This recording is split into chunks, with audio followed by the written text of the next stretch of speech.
A habitação é um dos principais problemas que as próximas gerações vão enfrentar e que a nossa geração já enfrenta. Também é um problema intermunicipal e que é muito maior do que a região. Nós, no nosso programa, falámos em 30% de habitação pública e cooperativa porque consideramos que é a principal ferramenta de política pública que um Estado e uma autarquia podem ter é disponibilizar casas a um preço estipulado pela autarquia, no caso, um preço que seja acessível a pessoas que vivem e que trabalham na cidade. Só assim é que conseguimos garantir casas para todas as pessoas, senão o mercado continua a especular e a habitação tratada como um bem de luxo deixa de ser acessível, deixa de cumprir o seu papel de direito fundamental, diria. Mas não sei, nós temos falado muito aqui no Porto em espaços que temos identificado nos passeios e nas investigações que temos dado, onde estes projetos podem ser implementados, nomeadamente sítios onde, como conversámos já com vários arquitetos, sítios com infraestruturas onde que já podem acolher mais pessoas sem ser necessário investir mais em infraestruturas, nomeadamente na rede de transportes públicos.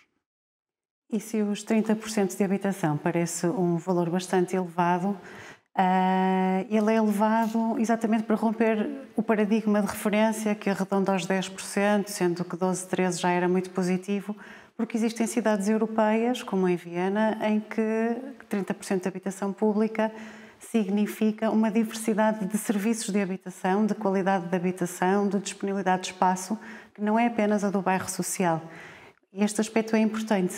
Nós temos falado bastante sobre esta diferenciação entre habitação de emergência para situações muito imediatas, em que há um acidente, alguém é vítima de violência doméstica, tem um acidente doméstico, acontece algo e é necessário alojar as pessoas.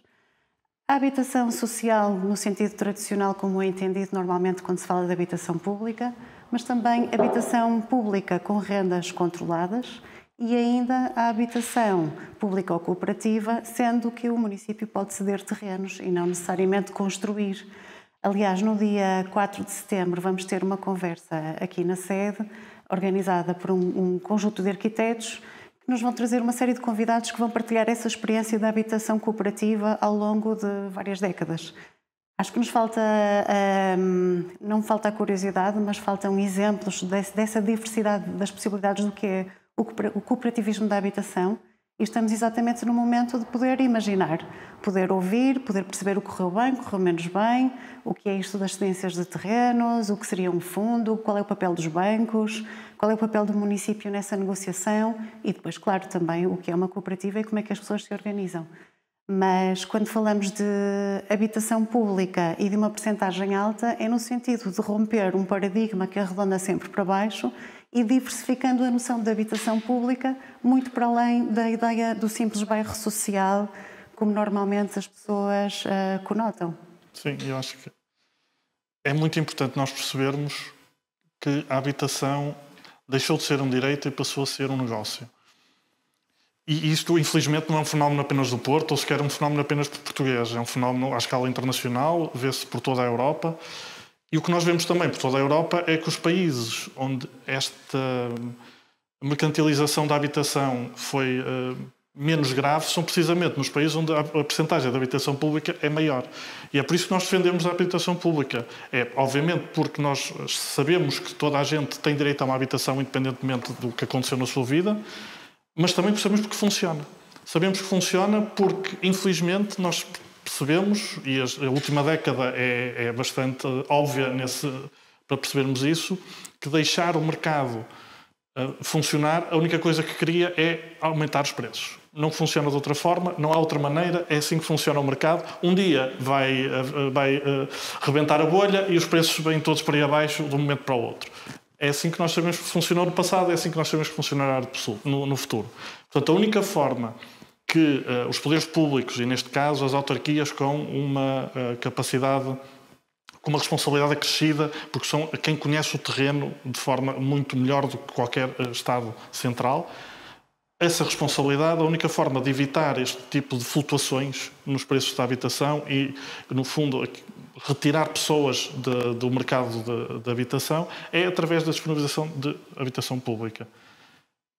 Aquilo que o LIVRE traz de diferente, comparativamente a outros partidos, nomeadamente da nossa área política, é a aposta na habitação cooperativa. E eu acho que isso é algo que não serão as cooperativas dos anos 70 e 80, já não estamos exatamente neste nível de cooperativismo, será um cooperativismo diferente, claro que sim, será um cooperativismo com certeza mais bem preparado hoje porque aprendeu precisamente com aquilo que aconteceu antes, mas leva-nos também para perceber que não serão só os poderes públicos e só o financiamento público que poderá ser canalizado para este tipo de habitação.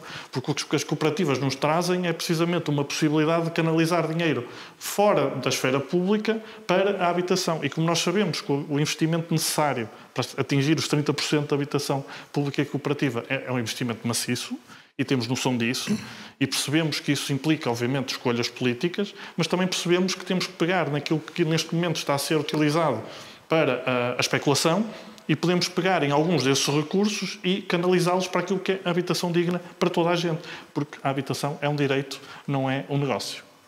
Sim, e só acrescentar uma coisa, duas coisas, aliás. Uma é que a nossa proposta de criação de um banco de fomento regional vem mesmo neste sentido, de encarar este problema numa dimensão regional e ter um mecanismo financeiro público e participado pela autarquia, pelas autarquias, que garanta esta capacidade das cooperativas investirem nestes projetos a longo prazo.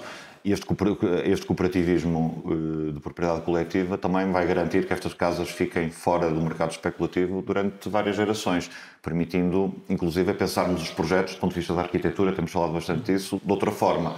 Construir uma parte para a habitação jovem, para casais, para jovens famílias, outra parte para a habitação sénior e tudo isto estar integrado para termos todas as gerações que com o tempo podem ir mudando de habitação de acordo com as necessidades. Isto é muito importante porque as pessoas podem querer viver sempre no mesmo sítio, mas não podem viver sempre na mesma casa porque as necessidades são diferentes em cada etapa da vida. E outra coisa, a propósito do preço descontrolado das casas e da não existência de um parque habitacional público que garanta preços acessíveis para pessoas que trabalham e que têm ordenados normais, faz com que as cidades sejam gentrificadas, porque só pessoas de uma certa idade e uma certa classe social e com um certo poder económico é que têm acesso à cidade e ao espaço público, não é? Isto faz com que pessoas pobres e até pessoas não pobres, mas de classe média, sejam remetidas para as periferias e percam elas próprias o acesso à cidade e a toda a qualidade de vida que uma cidade como o Porto permite, que vai muito para além da habitação, não é? Tem a ver com o acesso à vida cultural, o acesso a um conjunto de serviços que não existem.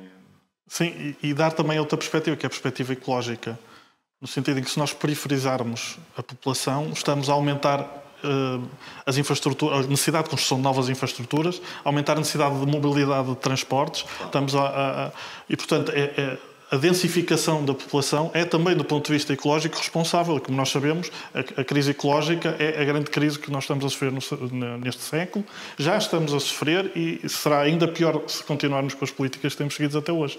E, portanto, a habitação faz parte deste global, digamos assim, de políticas para também mitigar e tentar impedir a catástrofe climática. Sim, é transversal. Quando se fala do plano para a descarbonização, o plano de mobilidade sustentável, tem também tudo a ver com a habitação. Se as pessoas viverem perto do sítio onde trabalham, a necessidade de deslocações e de infraestruturas e de transporte individual vai reduzir e estamos a dar passos de facto significativos em direção a essa descarbonização. E se há umas décadas atrás as pessoas saíram do centro e criaram este efeito de cidade donut, com o centro esvaziado de habitantes, com a decadência do edificado, efetivamente o grande investimento privado que existiu trouxe uma nova vida, mas essa vida é a tal vida comercial, em que os habitantes continuam distantes.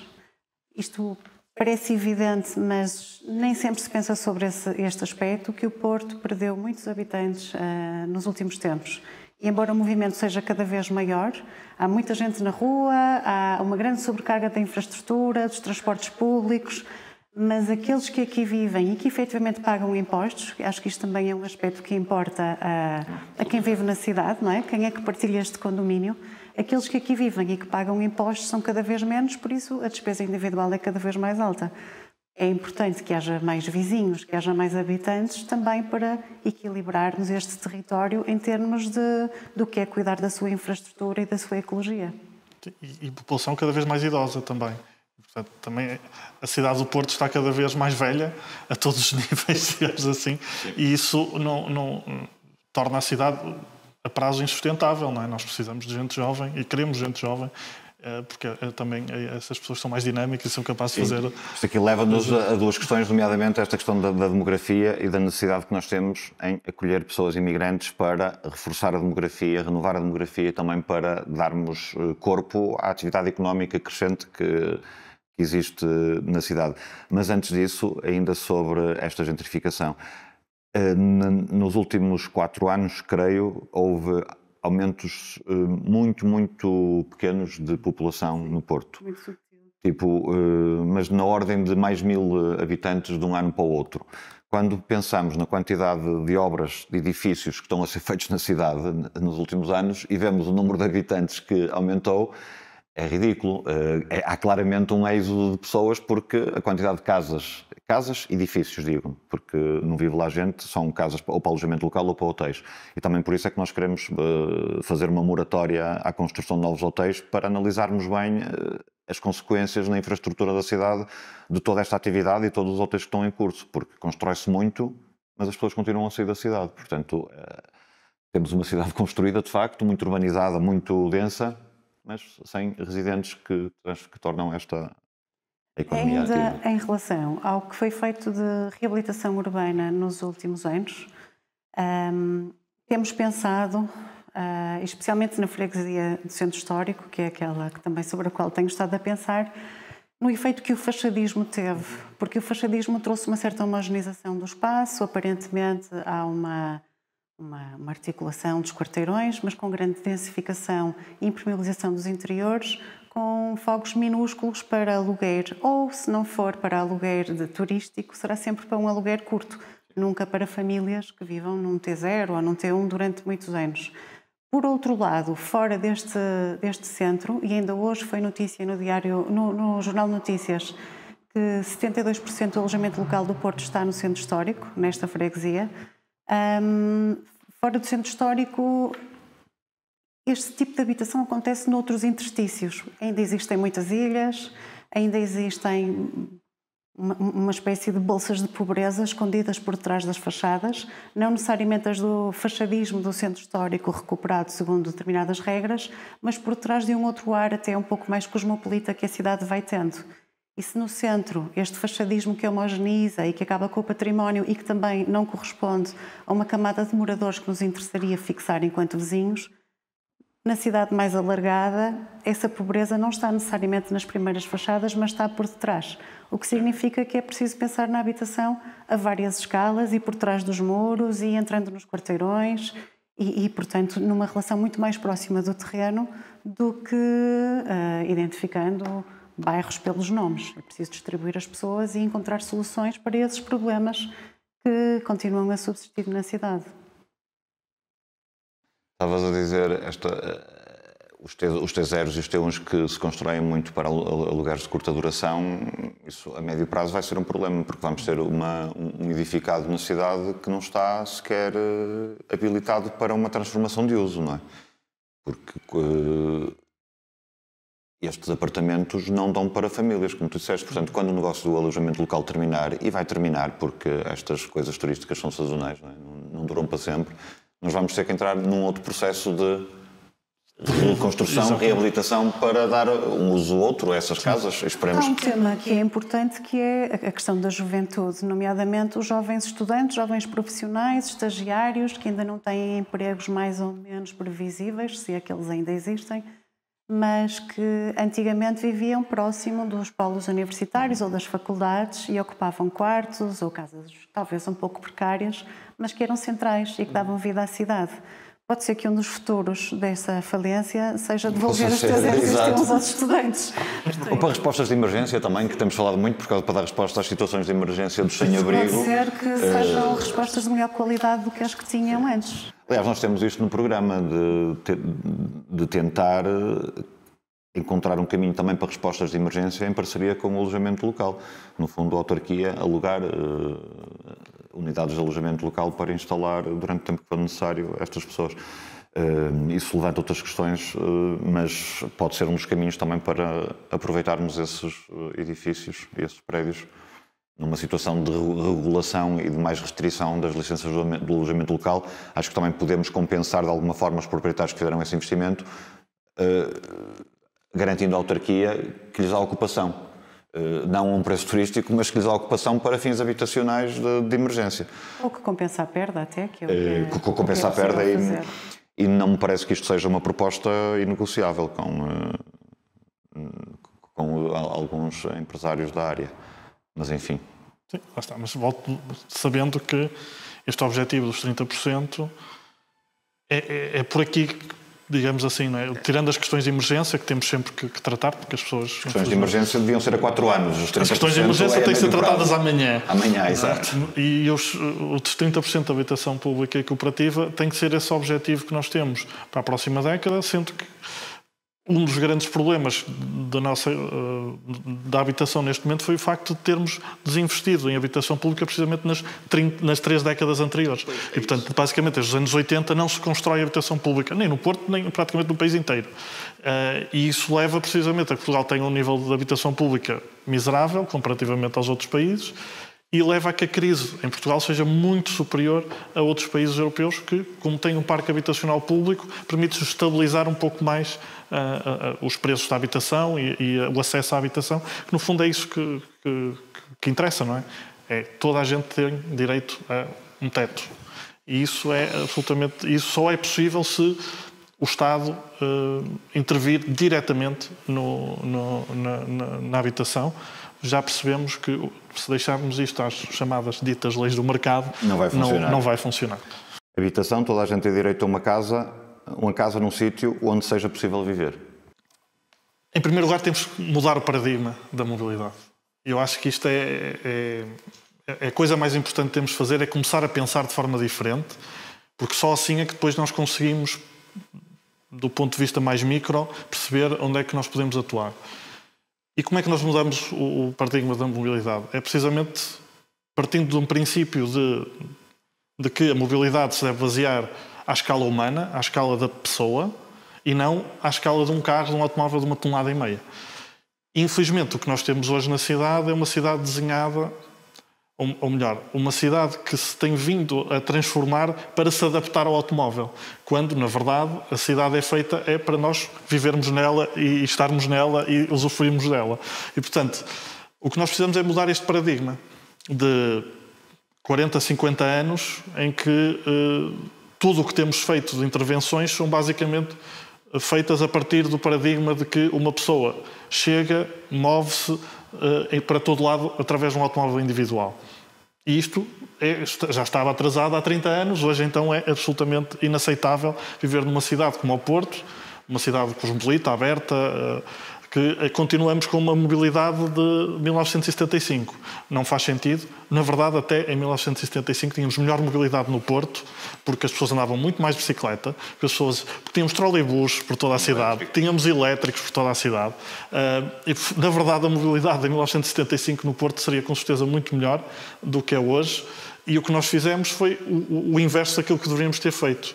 Acabamos com linhas de elétrico, acabamos com vias de bus dedicadas, acabamos construímos mais estradas, mais autoestradas e construímos digamos assim, a grande notícia dos últimos anos foi a construção da rede de metro. Isso, obviamente, é extremamente importante para a mobilidade na cidade, mas não chega se continuarmos a pensar do ponto de vista do automóvel individual. Eu acho que a grande diferença que temos que fazer é precisamente esta mudança de paradigma de deixar de pensar no automóvel individual como a mobilidade. Não.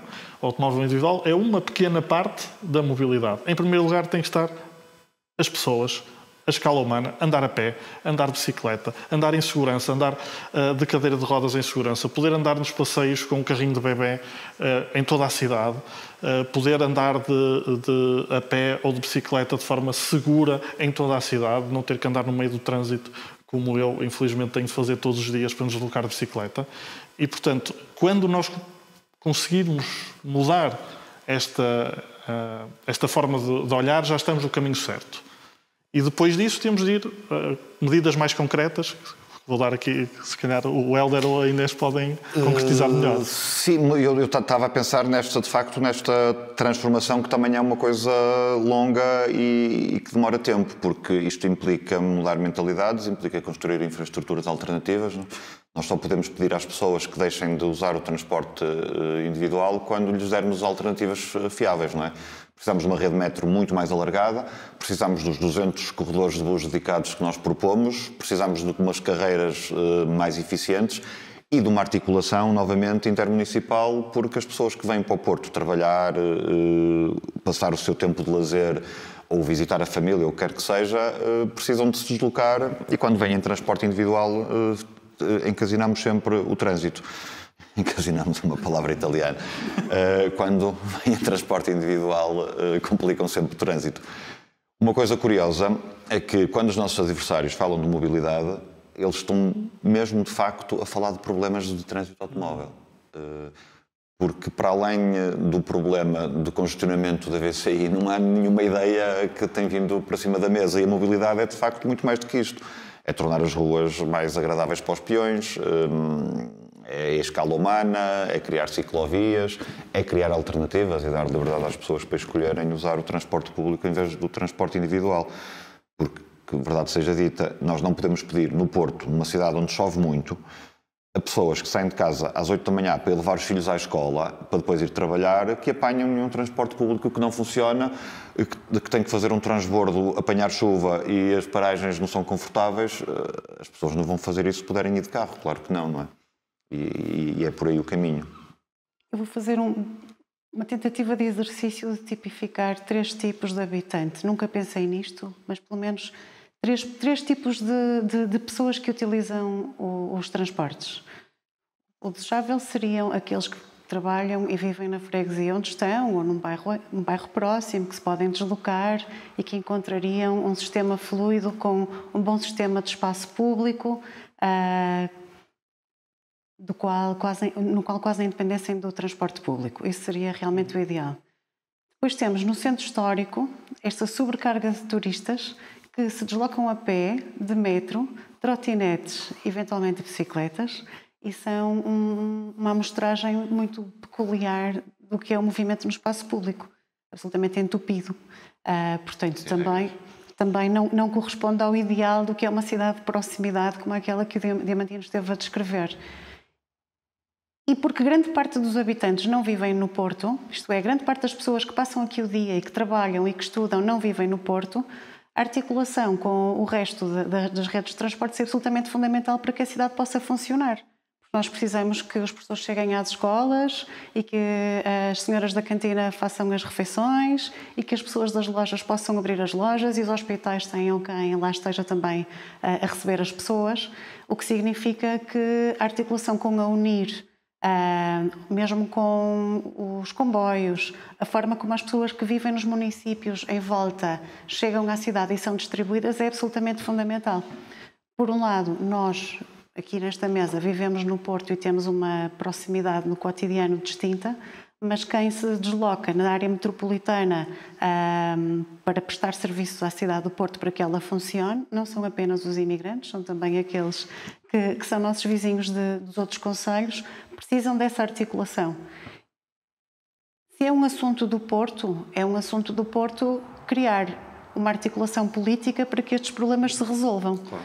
Ainda que não sejam os serviços que o Porto presta, é a abertura para pensar o Porto para além do tal ponto. O Porto não é um retângulo ponto.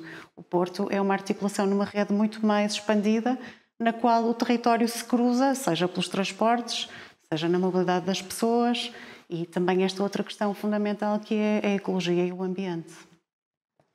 A mobilidade também reflete muitas desigualdades.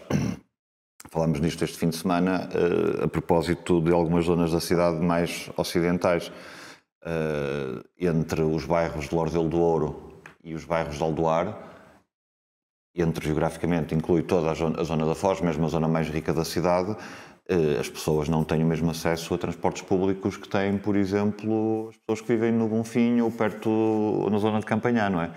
Isso cria hábitos diferentes, é normal, mas depois também cria desigualdades muito grandes na capacidade das pessoas se deslocarem e de acederem aos bens culturais, por exemplo, ou aos serviços que o centro da cidade mais ativo proporciona. As pessoas do Pinheiro Torres e do bairro da Pasteleira, como do bairro de Aldoar, têm muitas dificuldades em chegar ao centro da cidade. Isso não faz sentido numa cidade ainda por cima pequena, não é? Ter pessoas que demoram, tivemos a ver no Google há um bocado, demoram 1h15 a chegar do Castelo do Queijo a Azevedo, a percorrer a cidade em transportes públicos. Uma cidade que, na verdade, é bastante pequena. Ou para chegar à costa, pessoas que não têm condições para ir de férias para outro sítio têm muita dificuldade em chegar às praias da Foz. As pessoas de Azevedo, para chegarem à praia, é complicado. É uma aventura, sim. Chegam mais rápido a Vila Nova de Gaia, provavelmente se apanharem um comboio em Campanhã e forem até Espinho. E aí vê-se a superioridade do transporte em ferrovia comparativamente a outros meios de transporte. Exato. Porque é um transporte muito mais fiável, muito mais rápido. E eu, que vivi na periferia durante vários anos da minha vida, sei muito bem o que é os transportes públicos serem absolutamente ineficazes e não é possível usar o transporte público para vir para o Porto. Porque o tempo que se perde no transporte público, tens de fazer transbordos, porque tens de estar à espera do autocarro, depois está o trânsito, é incomportável para uma vida normal. Não é possível esperar andar 2 horas para lá, 2 horas para cá num transporte público, porque isso significa que depois não temos vida. E, portanto, é esta visão integrada da mobilidade à escala metropolitana, mas também visão integrada da mobilidade à escala dos vários meios de transporte que são possíveis e que nós temos de integrar, que o LIVRE pretende trazer para estas eleições e pretende fazer esse caminho apontando, claro, objetivos muito concretos e muito ambiciosos. Nós hoje temos cerca de 20 km de corredores BUS dedicados e nós queremos passar para 200. Porquê? Porque o transporte público em autocarro só pode ser eficaz se não estiver constantemente preso no trânsito. E aí sim as pessoas percebem, não, para que é que eu vou apanhar o carro se eu posso ir de autocarro e é muito mais rápido. E aí estamos a fazer essa mudança até na maneira como as pessoas pensam sobre a sua própria mobilidade. E nós sabemos que as pessoas só vão andar de bicicleta se tiverem uma rede que lhes permita ir do sítio onde vivem até aos sítios por onde se pretendem deslocar de forma segura, em via segregada e em rede. Não termos ciclovias que terminam numa parede, ou ciclovias que terminam num passeio, ou bicicletas a conviver com peões. Não, o que nós temos que pensar é uma rede integrada à escala da cidade, mas também à escala metropolitana, nomeadamente com os concelhos mais a norte. Mais a sul também é possível, mas de forma diferente, porque precisamos passar pontes, para que as pessoas possam, de forma segura, utilizar um meio de transporte que é, ao mesmo tempo, não poluente, que é, ao mesmo tempo, mobilidade ativa e, portanto, que do ponto de vista até da saúde pública é positivo, e que as pode levar de forma segura e rápida, que é algo que as bicicletas têm comparativamente a quem está preso no trânsito, é que conseguem chegar mais rápido a imensos sítios nesta cidade, mesmo hoje, quando andamos no meio do trânsito. Imaginem se tivermos uma rede de ciclovias como deve ser, é muito mais rápido ir de bicicleta do que de carro, vos garanto, em qualquer cidade do mundo que tenha esta rede. E, portanto, mais um incentivo nós estamos a dar às pessoas para usarem outro tipo de transportes, nomeadamente a mobilidade suave. E nunca esquecer que no centro disto tudo tem que estar as pessoas e, portanto, a questão dos passeios, a questão de não termos passeios como temos aqui ao lado, que têm nem 1 metro ou cerca de 1 metro, onde não passa um carrinho de bebê, onde pessoas não se podem cruzar sequer, têm que ir sempre para a rua. É essencial a questão das passadeiras. A questão dos semáforos, dos peões que estão programados para estarem constantemente vermelhos, e se não for alguém lá tocar no semáforo, o semáforo não fica verde para os peões. Isto são pequenas coisas, mas que fazem uma diferença muito grande na vida cotidiana de todos nós que usamos a cidade e que todos nós andamos a pé. Isso aí posso-vos garantir. Pode haver gente que não anda de carro, pode haver gente que não anda de bicicleta, mas toda a gente anda a pé, isso aí é óbvio.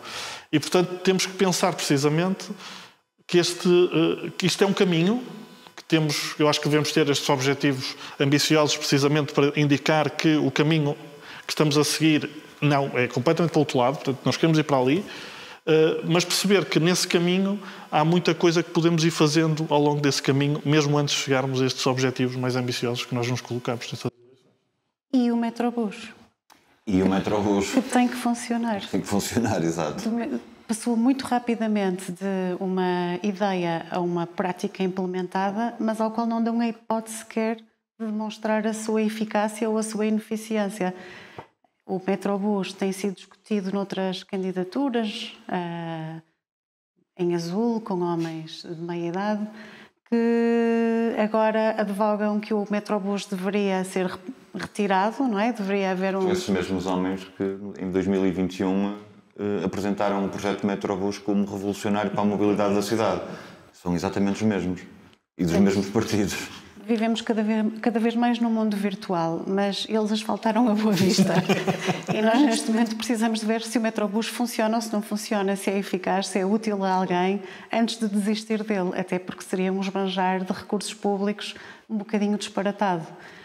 Acho que é difícil falar de mobilidade sem pensar que o Metrobus está ali entalado, porque é só fazê-lo girar e voltar a descer. E sem falar também da circunvalação, que é uma coisa que tem sido bastante falada também e que nos liga aos outros concelhos e que, para pensarmos numa rede suave que nos ligue quer a Matosinhos, quer a Maia, quer a Gondomar, a circunvalação tem que ser resolvida e tem que ser transformada numa outra coisa que não uma autoestrada perigosa e onde há imensos acidentes, na verdade.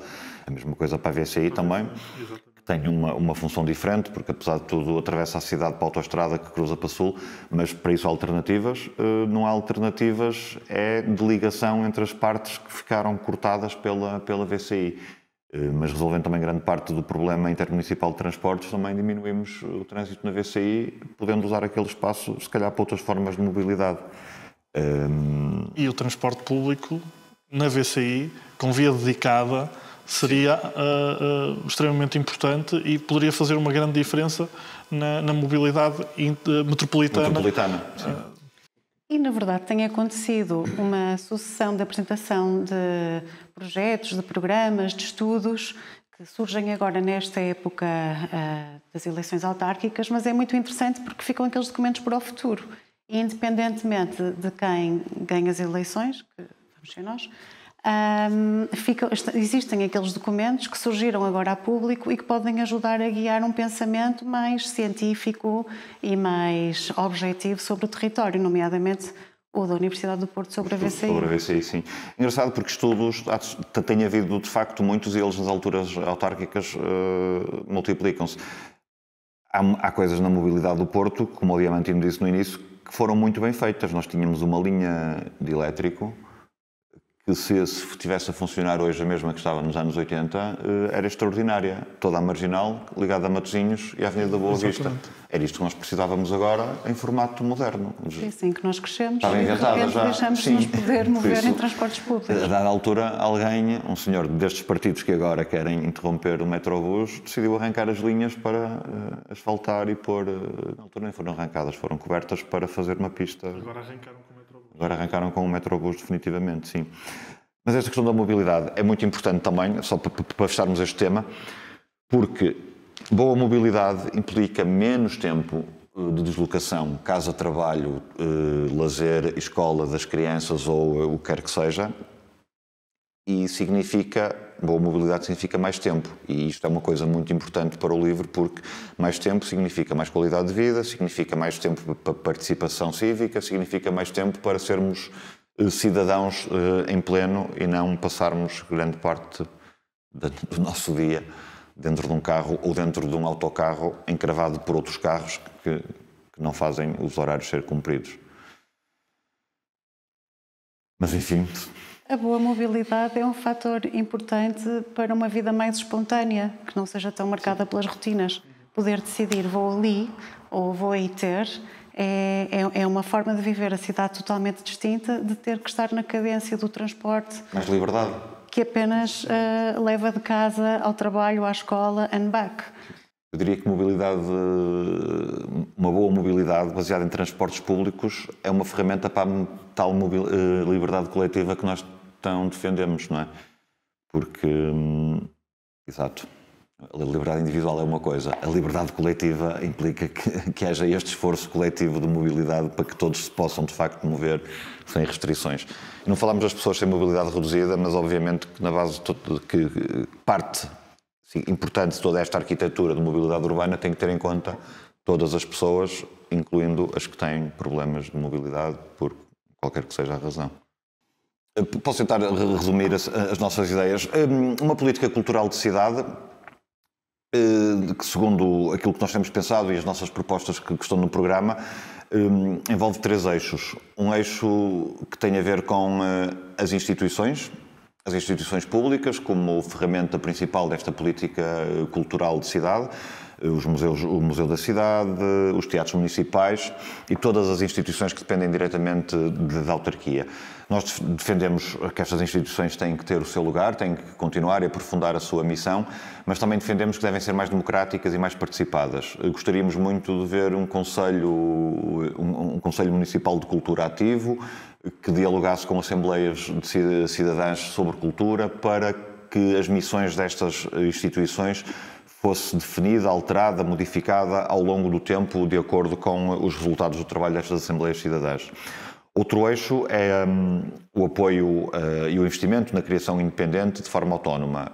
Temos falado muito também disto, que nos últimos anos, depois dos anos do Rui Rio, em que a cultura foi praticamente abandonada, assistimos a um investimento muito grande na área cultural, mas muito, por um lado, institucional, por outro lado, muito paternalista em relação aos coletivos artísticos.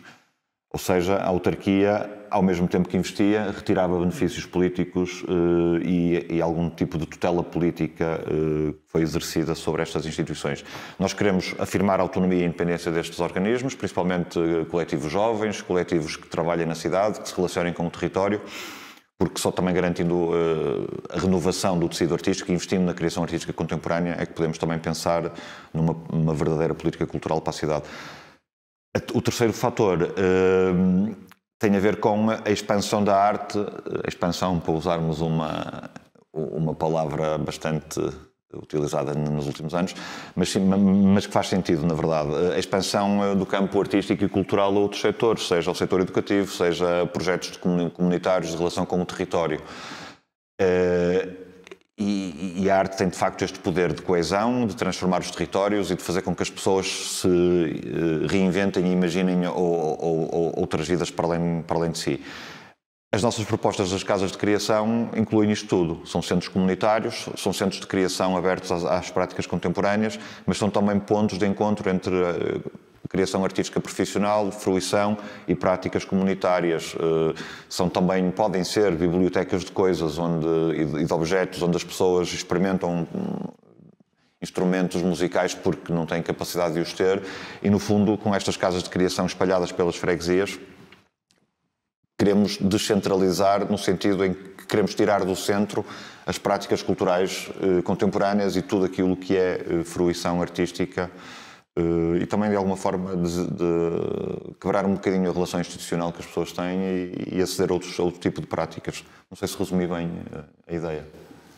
Eu penso que sim. Gostava só de referir a questão do colecionismo. Sim.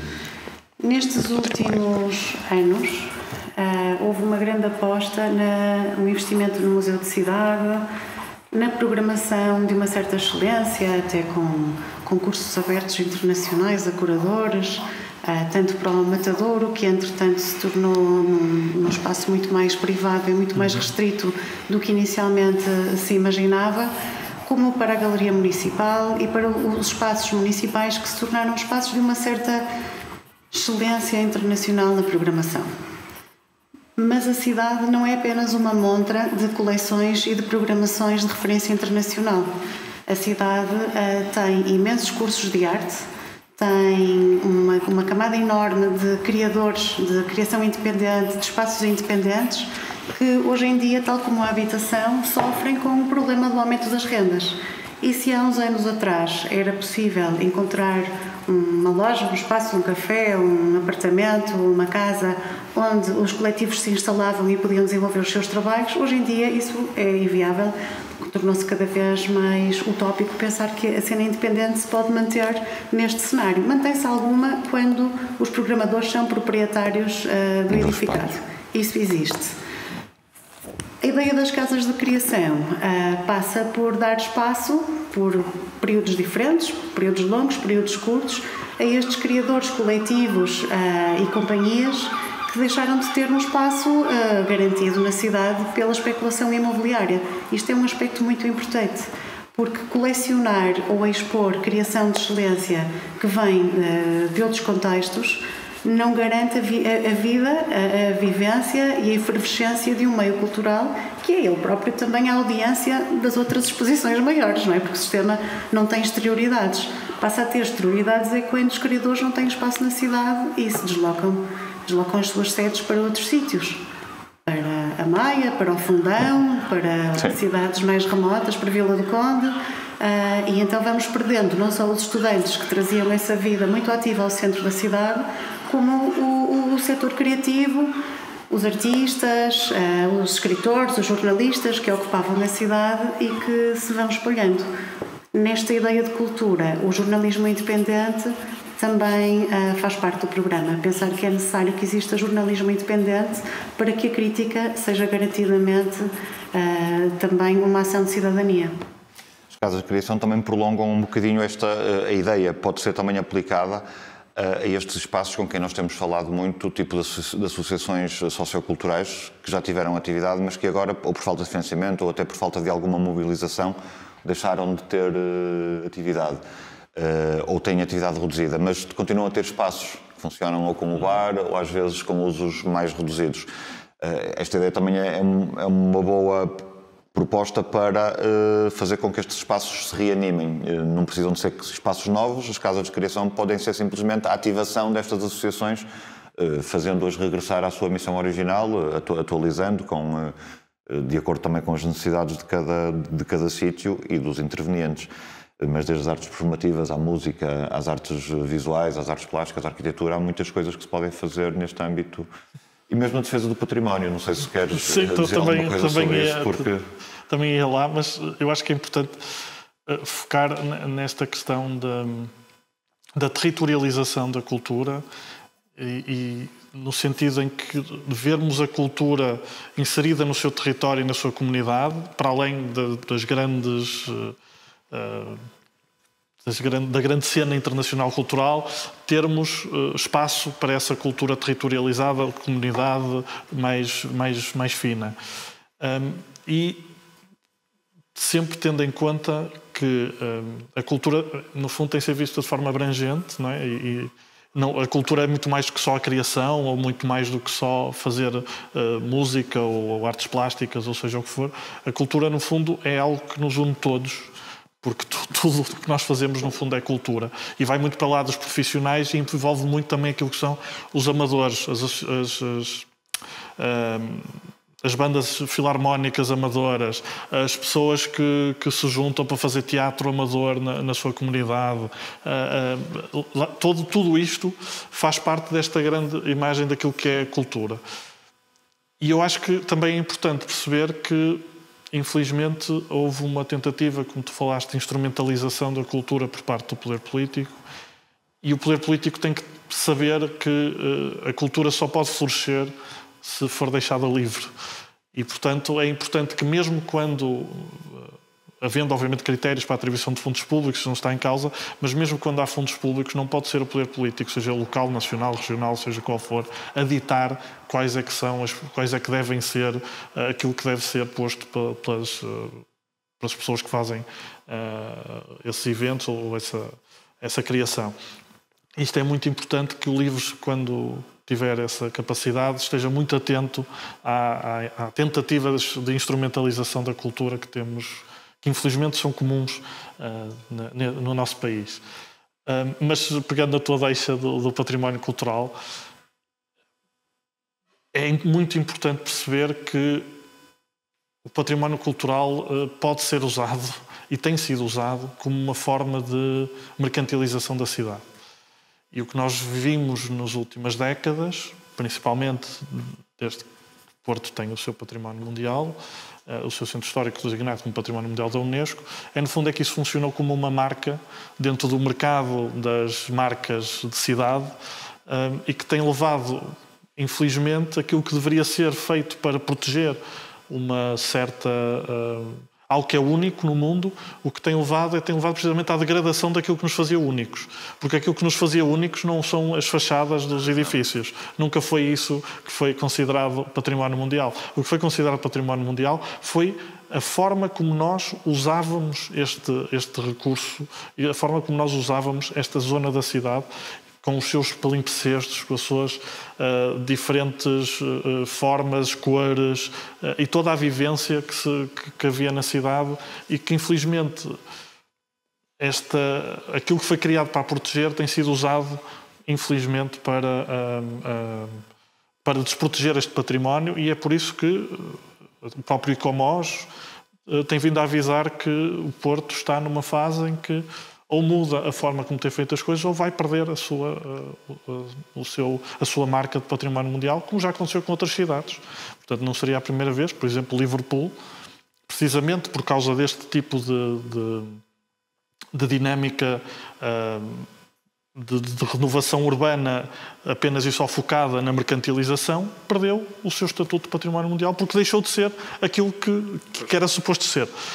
E eu acho que nós no Porto também temos de ter consciência disto e perceber que aquilo que o património não deve ser usado para mercantilizar ainda mais a cidade, e sim pode ser uma ferramenta para o desenvolvimento de uma zona que, é verdade, há 30 anos estava bastante degradada, mas que pode hoje estar menos degradada, mas não tem gente. E, portanto, o que eu acho que o livro tem de defender, e nós, quando tivermos essa capacidade, é voltar a pôr gente naquilo que tem sido o património que tem sido recuperado e passar para lá do fachadismo e perceber que o património é algo que vai muito além dos edifícios ou das pedras, porque isso é apenas a face, digamos assim, mais visível de uma coisa que envolve tudo aquilo que são uma complexidade de redes e de interações sociais. Componente imaterial, todo esse património. Exatamente. As cidades não são abstrações que se colocam no mapa e que se encerram sobre si próprias, como em algumas ficções de Hollywood. As cidades estão dentro de um dome, estão isoladas do território e do ecossistema. O Porto, em particular, é uma cidade importante, mas fisicamente, geograficamente, não é uma cidade muito grande. Ela estende-se nas cidades vizinhas. A costa do Porto é a mesma que a de Matosinhos. O rio do Porto, o Rio Douro, é exatamente o mesmo que de Gaia, do mesmo modo que estes corredores verdes que tentamos que atravessem a cidade se estendem para Matosinhos, para a Maia, para Gondomar. Pensar na Serra de Valongo, que é o que vemos nos edifícios altos do Porto, como o último reduto de verde à distância, é estender o território, se não fisicamente, não estamos a falar de abolir fronteiras administrativas, mas o ar, os animais e a água não cumprem as regras administrativas. Portanto, pensar nas alterações climáticas no Porto é pensar na articulação com os municípios em volta e pensar como é que estes territórios se estendem. Ainda à prática, os rios, o Rio Tinto, o Rio Torto, já estão a passar por processos de renaturalização, que é necessário continuar, é necessário voltar a abrir algumas ribeiras que estão cobertas, estar muito atento a como a Avenida Nuno Álvares, que vai ser construída na Foz, vai atravessar um território cheio de linhas de água. É importante ver como é que a nova urbanização, com 20 pisos de altura, como é que intercepta em profundidade também esse ecossistema, e, em simultâneo, olhar para o Rio Douro como um recurso natural e não apenas para uma autoestrada de barcos à vela, sem vela, com motores grandes, pequenos, de várias cores, que sobem e descem ininterruptamente o rio. Posto isto, que são as grandes questões, não é? Olhar a cidade inserida num território ainda com uma ecologia que é possível estender para beneficiar os vários municípios em volta, é importante arborizar segundo o plano de arborização municipal que existe, ou alguma atualização que o melhore ainda, mas aproveitar esses planos, esses estudos que já vieram a público, os que estão a vir a público agora, para continuar a melhorar a cidade. E arborizar não parece uma tarefa demasiado complexa. Esse estudo, inclusivamente, aponta as primeiras ruas, aponta ruas piloto que são necessárias, em que é necessário intervir, Damião de Góis, Constituição, Camões. Temos também a ideia de olhar para a Avenida da Ponte como um corredor verde absolutamente necessário no centro histórico. O centro histórico não tem por onde crescer em termos de arborização ou de mancha verde, e aquele corredor, aquele contínuo que é uma avenida, é um convite à arborização, e esta ideia que temos de localizar uma parte do viveiro municipal também ali no centro. E depois existe a pequena escala, que é tentar ter próximo de cada bairro uma zona verde com parques infantis, com dog parks, com zonas onde as comunidades possam reunir debaixo de uma mancha verde, debaixo de árvores ou em zona exterior para as suas diversas práticas. Porque pode haver quem faça yoga, pode haver quem faça meditação, pode haver quem toque instrumentos, quem cante, dance, quem precisa estar sentado a ler um livro, e nós temos visto como em praças, como por exemplo no Campo 24 de Agosto, há coletivos que se reúnem no separador central da estrada. Aquilo é um jardim, mas não é um jardim, não é? Há coletivos ali.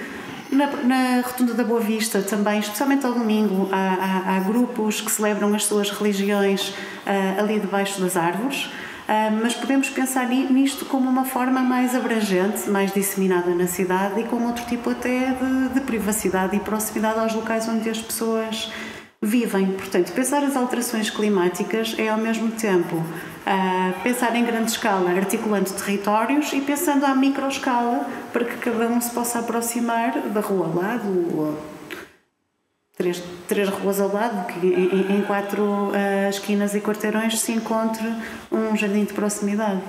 Recentemente vimos, com esta onda de calor, vimos a importância de refúgios climáticos na cidade, e podem ser coisas pequenas, um aglomerado de árvores com um jardim confortável. Esta coisa dos jardins é engraçado porque... Engraçado, não tem graça nenhuma. Esta coisa dos jardins é curiosa porque também ela reflete as desigualdades que há na cidade. O Porto, em termos médios, nem é das piores cidades em termos de zonas verdes, porque nós temos 2 grandes parques na cidade, que, sendo a cidade pequena, estes 2 grandes parques, o Parque da Cidade e o Parque Oriental, equilibram a média de espaços verdes, não é? E depois também temos muitos espaços verdes privados, principalmente em algumas zonas da cidade, há jardins e isso. Mas não há os espaços verdes públicos confortáveis. No centro da cidade, há o Parque do Marquês, sim, mas todas as avenidas até à Boa Vista depois são áridas, são extremamente quentes, sem árvores, e depois a distribuição desigual, porque mesmo quando há estes espaços, e nós temos verificado isso nas visitas que temos feito, tanto a Campanhã, Aldoar mais uma vez, e até ali na zona de Lordelo do Ouro, os espaços que podiam potencialmente ser parques ou jardins estão maltratados, estão com a relva seca, não têm mobiliário urbano, não têm um ponto de água, não têm uma sombra, não têm uma mesa de ping-pong ou bancos confortáveis para as pessoas se sentarem. E isso faz toda a diferença, porque podem ser jardins pequenos, de facto. Um jardinzinho como o Jardim de São Lázaro, em algumas partes da cidade, era uma mais-valia imensa.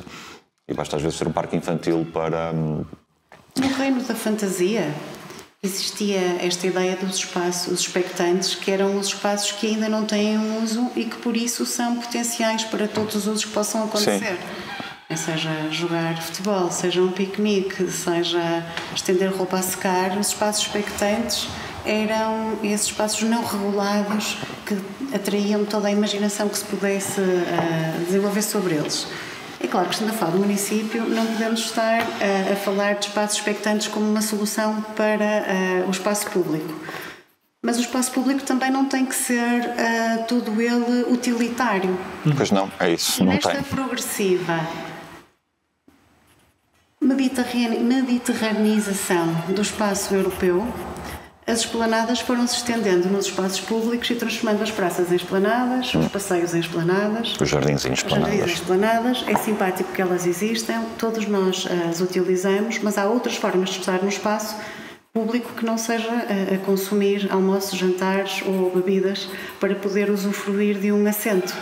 E, portanto, estamos a precisar de voltar a exercitar a imaginação do que é uma praça, do que é um sítio de encontro, do que é um jardim, porque, por um lado, as esplanadas urbanalizaram o espaço público e, por outro lado, não podemos achar que é a invasão dos terrenos privados que vai solucionar a imaginação sobre o espaço. Se bem que, em Costa do Freixo, tinha esse potencial. Em Costa do Freixo quase que parecia um jardim público, quase que parecia um espaço de imaginação e está agora também ele a ser urbanizado. Portanto, é este equilíbrio entre a mercantilização do espaço público, é isso que se pode chamar, não é?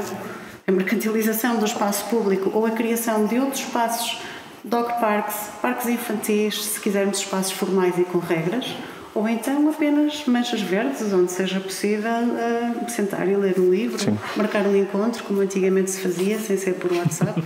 Tu disseste urbanização? Disse. Uau!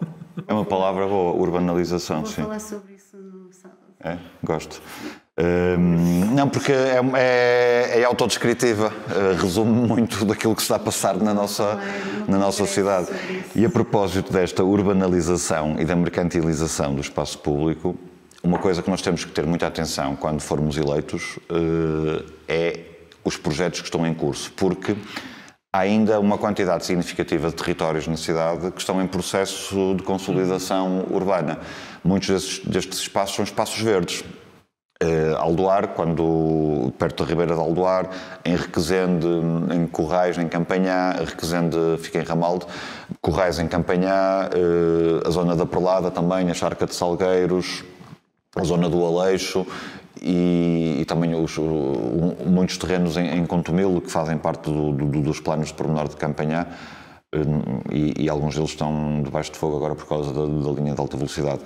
Mas esta atenção para a mercantilização e a tendência de urbanização podem fazer com que estes territórios fiquem perdidos da sua utilidade pública e da sua capacidade para responder a estas necessidades ambientais que estávamos a falar, porque a voracidade com que os mercados olham para estes terrenos fazer avaliações muito financeiras do metro quadrado e não ter em conta o bem público, mas também é para isso que estamos aqui. A imaginação sobre o espaço público é qualquer coisa que tem que ser exercitada. É importante pensarmos que tipos de espaço é que são necessários. Por exemplo, a Praça da Casa da Música é fantástica, os skaters estão lá, nós tomamos lá café, entramos e saímos de espetáculos, mas é absolutamente disfuncional do ponto de vista das alterações climáticas. Sim.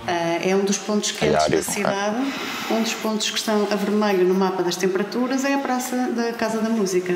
Portanto, do ponto de vista de composição arquitetónica e estética e até da função das culturas urbanas, é fantástico, mas não podemos ter tantas quanto isso. Já temos a Avenida dos Aliados, já temos a Casa da Música, precisamos de outros espaços que convidem outro tipo de uso. E a Charca de Salgueiros, por exemplo, convida a essa imaginação. O que seria um parque semi-úmido? O que seria usufruir desta proximidade da água? Houve um momento em que atiraram pequenos peixinhos para lá e havia pescadores na Charca de Salgueiros.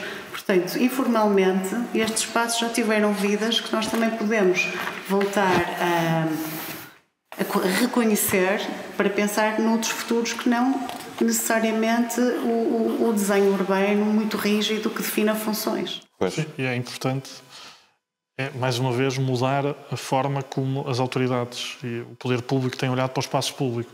Porque, no fundo, o que tem acontecido nas últimas décadas é o poder público quer ver-se livre do espaço público e quer privatizar todo o espaço público. E isto tem consequências brutais a todos os níveis, mas impede-nos precisamente de imaginar o espaço público de outra forma. E, portanto, a única coisa que nós conseguimos pensar quando olhamos para uma praça é onde é que vamos para uma esplanada, isso retira-nos a capacidade de pensar em alternativas e formas diferentes de pensar no espaço público. E é essa perspectiva de pensar no espaço público, como aberto, como capaz de criar comunidade e capaz de criar espaços de encontro, que o livro quer trazer e irá trazer quando for eleito. Mas eu não queria também deixar de falar, já que estamos a falar de ecologia, do quanto, já foi aflorado, mas acho que deve ser relevado, do quanto a mobilidade, da forma como está construída, torna a cidade mais quente, mais poluída, menos capaz de lidar precisamente com as consequências das alterações climáticas, sabendo que os pontos mais quentes da cidade são precisamente nos pontos onde não há espaços verdes e a VCI. Não é? E enquanto nós continuarmos a pensar, enquanto não mudarmos precisamente a forma como pensamos também a mobilidade, estaremos sempre a criar estas zonas hiperquentes que tornam depois a própria cidade impossível, muitas vezes no verão, de conseguirmos deslocar a pé de um local para o outro dentro da cidade, porque não há uma sombra, não há um refúgio onde nós possamos estar. E estas coisas estão mesmo interligadas, é difícil saber onde é que se corta. Mas recentemente, na lista dos 3 principais poluentes, poluidores em Portugal, estavam a refinaria de Sines, portanto, com os combustíveis e os asfaltos, estava a TAP e estavam as várias cimenteiras, que naquela lista eram 3. Portanto, produzir cimento polui, construir aquece. Produzir combustível polui, utilizar asfalto aquece, polui uma segunda ou terceira vez. Portanto, estes 3 grandes poluentes, como a poluição sonora dos aviões passando por cima da cidade e também a questão dos combustíveis que passam por cima da cidade, é um nó triplo que de alguma forma é importante pensar como é que se relaciona. E alternativas para isso tudo. Novos materiais de construção, novo planeamento urbanístico, nova mobilidade. Exato. Votem livre. Felizmente o LIVRE não é um partido que está sempre a dizer mal das políticas que já foram feitas. E há coisas que foram feitas nos últimos anos que nós podemos aproveitar e podemos inclusive aumentar. Nomeadamente, esta transformação das águas do Porto em águas e energias do Porto permite que esta empresa tenha agora uma atitude muito mais proativa na construção de comunidades energéticas e na produção e gestão da energia da cidade. Em parte, esse processo está em curso. Há 2 escolas na cidade que foram transformadas em escolas que produzem energia, mas nós somos um bocadinho mais ambiciosos. Podem queremos alargar esse projeto a todas as escolas, e não só as escolas, também instalar painéis solares e sistemas de produção de energia e comunidades energéticas nos bairros municipais e em novas construções, Natal, habitação pública e cooperativa. É essencial que quando pensamos em novos empreendimentos, em novos bairros, em novas zonas residenciais, pensámos-las como comunidades energéticas. Mas, aproveitando as escolas solares, o espaço público que é uma escola pública, para além de ela produzir energia para a sua comunidade, termos a sua atividade também expandida e alargada a vários setores da comunidade. Isto inclui alargar o horário de funcionamento da escola para além do horário letivo, recebendo atividades desportivas, atividades intergeracionais, criando ligações com as comunidades imigrantes para aulas de português, por exemplo, sendo que a escola, ou nós encaramos a escola como um motor da comunidade, é o centro onde toda a comunidade se cruza. Quando as famílias vão levar as crianças à escola, estão a contactar com os outros pais, estão a partilhar os mesmos problemas, estão a partilhar os mesmos meios de mobilidade. E a escola pode funcionar aos fins de semana também para dar continuidade a esta criação de comunidade. Quase todas as escolas do Porto têm espaços desportivos e têm jardins. Algumas delas têm inclusive auditórios e espaços comuns. Não estamos a falar das salas de aulas. As salas de aulas estão ocupadas pelos meninos e devem continuar assim. Mas os outros espaços que possam ser utilizados durante o fim de semana, seja para práticas desportivas, seja para reuniões comunitárias, para assembleias cidadãs, outra coisa que temos falado muito. Os processos que dizem respeito à comunidade devem ser decididos também em comunidade. E estas pessoas precisam de um sítio para se encontrar. Nada melhor do que a escola, aliás, é onde elas vão votar, onde vão exercer o direito de voto, quase sempre desde 25 de Abril. Pode ser também o sítio onde vão, de vez em quando, uma vez por mês, de 2 em 2 meses, para reunirem com os seus vizinhos para tomarem decisões ou para discutirem. Às vezes as Assembleias Cidadãs não são necessariamente para tomar decisões, são também para informar de processos e para informar os decisores das vontades da população. Neste contexto, as escolas, centro de comunidades, centros de produção de energia, espaços abertos e partilhados que podem ser usufruídos pela comunidade depois do horário letivo. É também uma utopia concreta, mas que achamos que se pode espalhar pela cidade e tornar estas comunidades mais fortes e resilientes também. As escolas solares são simultaneamente uma metáfora solar, sorridente, do que se pretende implementar na comunidade, e são solares num sentido muito literal da energia que podem gerar a partir das suas infraestruturas para os bairros em volta. As comunidades que as podem usar são diferentes. Podemos falar daquelas famílias que precisam de uma cantina aberta para um jantar, ou para ir buscar comida que nem sempre está disponível pelo valor que lhes é acessível. Portanto, imaginar que a escola pode também providenciar, fora do horário letivo, um certo apoio às famílias que encontrem alguma carência. E aos jovens, eu aproveito aqui a proposta das escolas solares para falar dos jovens, porque uma das questões que temos ouvido é que com o subir dos preços dos cafés, os lugares tradicionais onde os estudantes se reuniam e estudavam, deixou de haver sítios onde os estudantes se possam encontrar para estudar.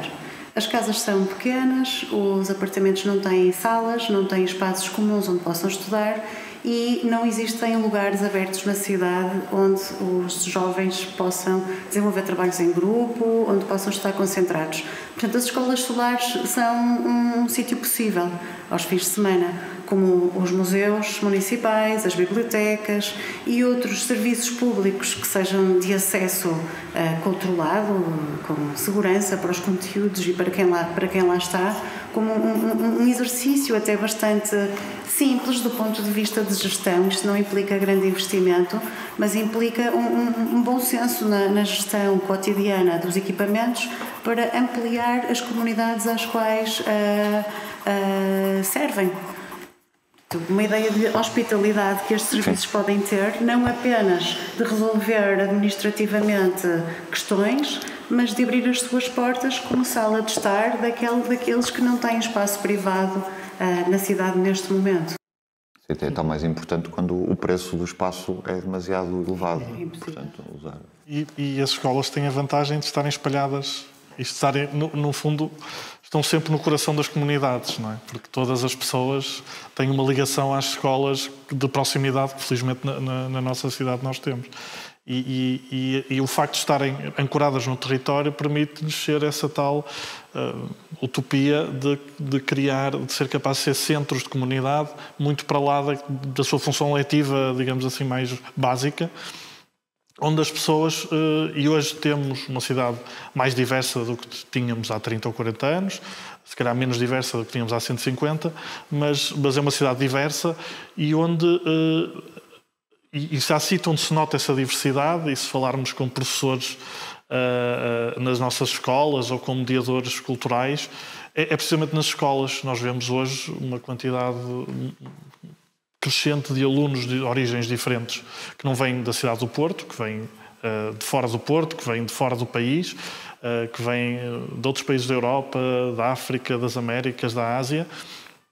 E as escolas são esse ponto de encontro de toda a gente. Mas hoje são um ponto de encontro muito fugaz, não é? Porque continuam muito fechadas e com uma visão muito curricular daquilo que é uma escola. Quando as escolas são, no fundo, espaços de cidadania, sempre foram, desde a Grécia Antiga, que as escolas, no fundo, são muito mais do que espaços de letivos, não é? São espaços de pensamento, são espaços de criação de cidadania, criação de comunidades. E é isso, no fundo, que o livro defende. É essa visão de que a escola é uma metáfora para a sociedade onde nós queremos viver. Uma sociedade onde as pessoas podem encontrar, as pessoas têm espaço e têm e tem pessoas que lhes permitem encontrar-se, conviver, fazer jantares, fazer uma horta comunitária, jogar futebol ou basquetebol ou handebol ou o que quiserem ao fim de semana com pessoas diversas, umas que conhecem, outras que não conhecem. E isso torna toda a cidade mais coesa. E os poderes públicos, infelizmente, têm-se esquecido de que uma cidade desgarrada, uma cidade atomizada, é uma cidade mais fraca, é uma cidade menos capaz de lidar com crises, com o stress climático, de lidar com problemas. A coesão social tem de estar sempre naquilo que é no nosso pensamento enquanto decisores públicos no futuro. E exatamente esta metáfora da escola solar, que, como tu dizias, solar nos vários sentidos, não é? Leva-nos a pensar como nós podemos também dar coesão à nossa cidade para deixarmos estar todos atomizados e cada um na sua vida individual, micro, e podemos perceber que, na verdade, estamos todos no mesmo barco, vivemos todos no mesmo sítio. Já que falámos de escolas também, e porque escolas têm a ver com juventude, é importante dizer que as autarquias, e a Câmara Municipal do Porto em particular, têm responsabilidades muito grandes nas escolas do ensino básico. Não só na gestão dos edifícios, mas também na componente letiva e pós-letiva ou nas AECs. Isto para dizer que o desafio dos próximos anos também a este nível vai ser grande, porque a escola pública está sob ataque, a cidadania e determinadas temáticas que ensinam cidadania e democracia e direitos humanos aos jovens estão sob ataque e compete-nos a nós também garantir que a autarquia do Porto faz aquilo que pode para que os jovens desta geração cresçam com capacidade de abertura ao mundo, curiosidade e respeito por todas as pessoas e pelos direitos humanos, porque não é garantido que isso aconteça se o sistema de ensino, se o ataque que estamos a assistir vencer. E também dizer que as escolas são o ponto essencial para a integração das comunidades imigrantes no nosso país e na nossa cidade em particular, porque é nas escolas que se aprende a falar português, é nas escolas que as crianças da nova geração vão também ajudar os pais que chegaram cá à procura de uma vida melhor a ter essa vida melhor e a estarem mais integrados na nossa sociedade. Por isso, esta questão da infância e da juventude associada às escolas é muito, muito importante e devemos estar muito atentos a isso. Sim, e reforçar que hoje, para quem tem filhos pequenos, é muito difícil arranjar uma creche, porque as creches públicas são muito poucas, as creches sociais muito poucas são, e portanto os pais são obrigados a colocar os filhos em creches privadas, que são a preços incomportáveis para uma boa parte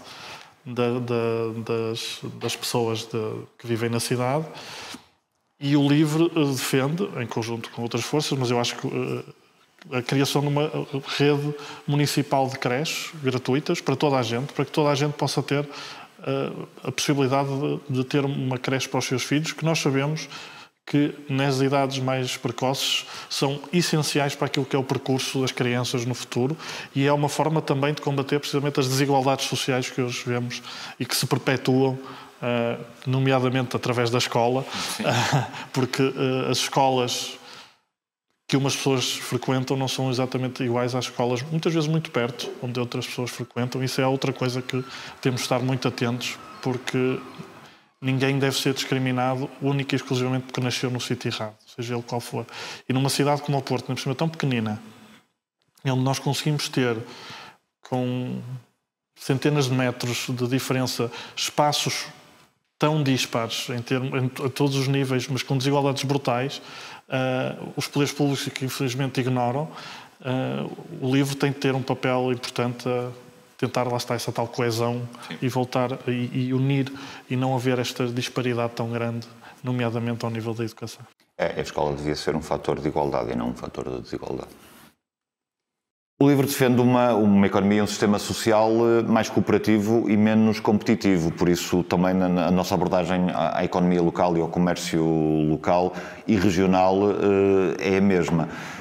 Por exemplo, dando casos concretos, o mercado do bolhão para nós deve transformar-se num mercado muito mais capaz de responder às necessidades dos consumos de proximidade, produtores regionais, até ser a casa de algumas cooperativas de consumo, do que ser exclusivamente um espaço para a exploração turística e para os consumos turísticos. Mas isso não é tudo. Nós queremos também criar um balcão de apoio ao cooperativismo para, por exemplo, juntamente com o Banco de Fomento Regional, sermos capazes de dar respostas mais ágeis às necessidades das cooperativas ou dos conjuntos de pessoas que se queiram organizar em cooperativas, seja de consumo, seja cooperativas de serviço e, como falámos no início, também das cooperativas de habitação, que é essencial também para resolver o problema da habitação. E depois temos as próprias quintas cidadãs, podem ter um papel importante no consumo de pequena escala e no abastecimento local de pequenos negócios, de pequenos comércios, e até contribuir para alguma economia local e para micronegócios de proximidade. Portanto, esta questão do cooperativismo, em vez da competição, a proximidade, em vez dos consumos extrativistas, é uma coisa em que também devemos apostar e temos algumas propostas para levar depois à variação e à Assembleia Municipal. Várias destas propostas existem equipamentos que são possíveis apenas reabrir ou alterar o tipo de uso que têm, como o Núcleo Rural de Aldoar, que é um espaço espetacular onde é possível reimaginar modelos de negócio para além dos que já lá estão, portanto não é em vez de, mas para além de.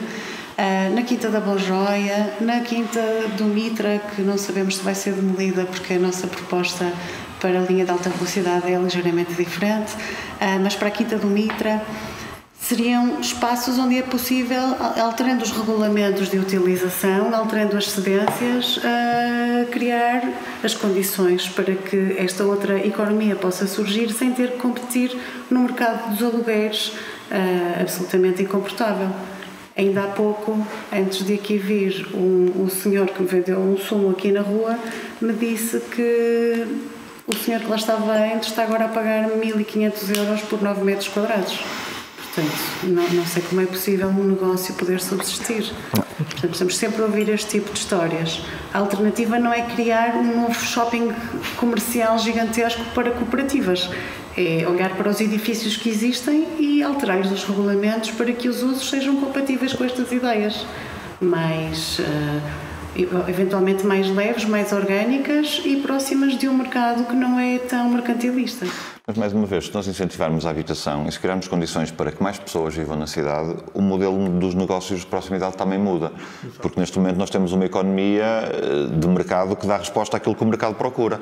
O mercado é um mercado turístico, portanto, os café-lattes, os restaurantes gourmets, os tuk-tuks são negócios que existem porque há esta procura.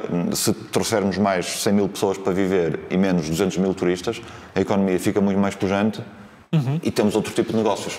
Exatamente. Se calhar isso também é uma coisa que temos que trazer para o debate. E os grandes centros comerciais estão encostados à circunvalação exatamente porque servem os habitantes. Os habitantes, exato. Eu diria que uma conclusão da nossa política e da nossa visão de cidade, do futuro que nós queremos para as próximas gerações, é imaginar uma cidade completa. Uma cidade onde as escolas solares, as quintas cidadãs, as casas de criação, estão todas ligadas por meios de mobilidade suave, por ciclovias, por corredores verdes, por ruas onde os peões e as pessoas são o centro e que são arborizadas e que são seguras do ponto de vista da circulação. Uma cidade também onde tudo isto está ligado a processos de cidadania e a processos de participação que não deixam as pessoas de fora das decisões que lhes dizem respeito. Também por isso é que queremos criar uma provedoria das gerações futuras para garantir que todas as decisões sobre os futuros são tomadas ouvindo as pessoas que vão fazer parte desse futuro. E tudo isto defendendo de forma intransigente os direitos de todas as pessoas à cidade, não deixando ninguém para trás e criando mecanismos de integração de todas as comunidades que queiram fazer a sua vida no Porto. Eu acho que o que o LIVRE traz para estas eleições e o que o LIVRE traz de muito diferente, diria, de todos os partidos políticos hoje, é precisamente porque nós temos uma visão de que não são os poderes públicos que devem estar à espera que os cidadãos participem, mas sim os poderes públicos têm de ir à procura de saber aquilo que os cidadãos precisam. Eu acho que esta é a grande... É uma alteração, na verdade, radical na forma como nós pensamos sobre a política. Porque, em vez de nós estarmos, a partir do momento que somos mandatados pelo povo para tomar decisões, vamos tomar decisões em nome do povo, a partir do momento que nós somos mandatados pelo povo para tomar decisões, nós vamos perguntar ao povo aquilo que eles acham que nós devemos decidir. O que é que isto significa na prática? Isto significa que nós temos um objetivo e uma ideia. Por exemplo, queremos 30% de habitação pública e cooperativa. Mas se nós pegarmos neste objetivo e nesta ideia e chegarmos aos serviços da Câmara e dissermos assim: agora desenhem um plano para conseguirmos chegar aqui, e depois vamos à população de Aldoar ou à população do Antigo Aleixo, e agora vamos construir aqui aquilo que foi decidido nos gabinetes da Câmara. Por melhores que sejam as intenções, por melhor que seja a nossa ideia, vai ficar a faltar tudo o resto, isto é, aquilo que realmente vai ser o impacto nas pessoas que lá estão, que lá vivem, nas pessoas que usufruem daquele território. Porque nunca esquecer que qualquer decisão tomada tem sempre impactos no território e nas pessoas que lá vivem ou nas pessoas que usam aquele território. E, portanto, aquilo que eu acho que o livro pode realmente trazer de diferente é esta abertura, não de porta aberta para que as pessoas entrem, mas a abertura de nós sairmos pela porta fora e vamos ter com as pessoas e perguntarmos.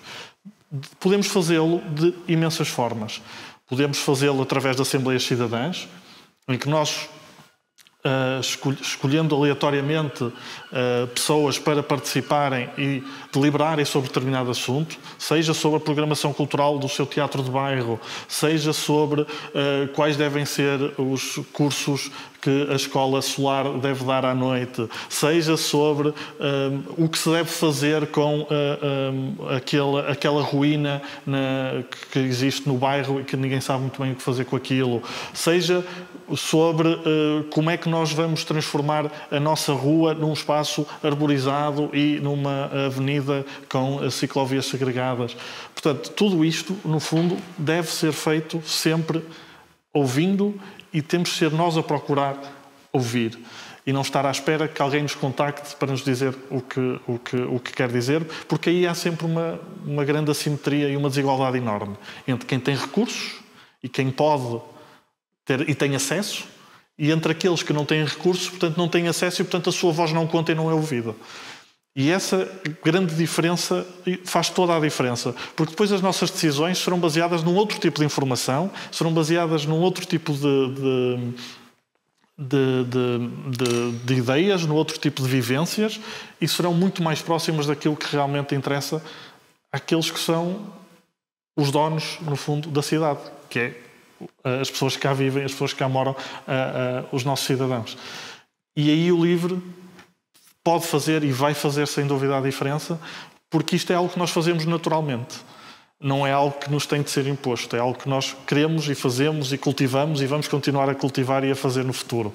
Ouvir, ir onde estão as pessoas e ouvir o que elas nos têm a dizer, inclusive quando não concordam connosco. E é muito bom que nós sabemos, e ainda bem, que haverá gente que não concordará connosco. E aí nós teremos, quiçá, de adaptar, e se calhar nós pensávamos que íamos por aqui, mas afinal vamos por ali.